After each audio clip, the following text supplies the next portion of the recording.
The Romantic era, spanning the late 18th and early 19th centuries, was a revolutionary period in literature.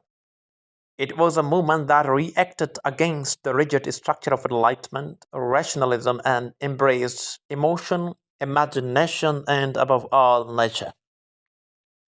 To Romantic poets, nature was not just scenery, it was a living presence, a teacher, a healer, a source of sublime inspiration. William Wordsworth, the father of Romantic poetry, believed nature was a sacred force. In his famous poem, Lines composed a few miles above the Tintern Abbey, he writes, Nature never did betray the heart that loved her.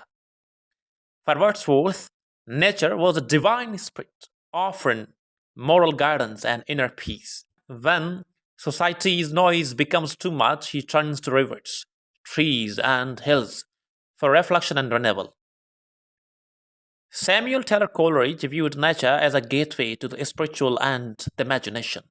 And the rhyme of the ancient mariner, he presents the ocean as both terrifying and beautiful, a mystical space where the natural and supernatural collide. Coleridge uses nature not just to describe the external world, but to mirror the inner psyche. For the Romantic poets, imagination was not limited by the walls of reason. It soared with the birds and danced with the waves. Let us talk about the sublime, a concept Romantics cherished. It is the awe-inspiring feeling you get when standing before a vast mountain, a thunderstorm, or a starlit sky.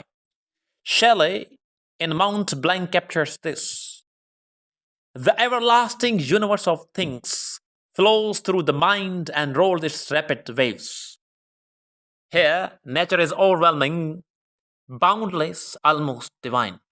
Shelley's nature does not just please, it humbles and transcends. Romantic poets were writing during the rise of the Industrial Revolution, a time when smoke, machines, and urban sprawl were taking over.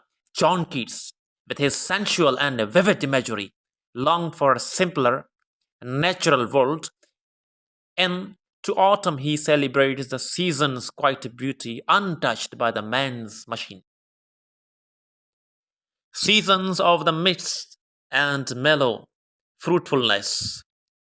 Through such poetry, Keats and his peers offered resistance, a return to nature as a sanctuary. Lastly, romantic nature is deeply emotional. It reflects joy, sorrow, longing, and love.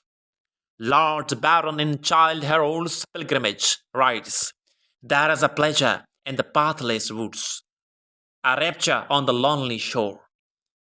Nature is where Byron escapes society's corruption and finds authentic emotion.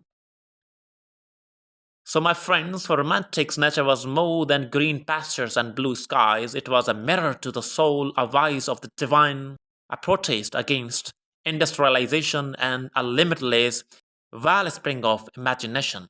Thank you for walking this path with me. If you enjoyed this journey into romantic poetry, don't forget to like, subscribe, and share with the fellow literature lovers.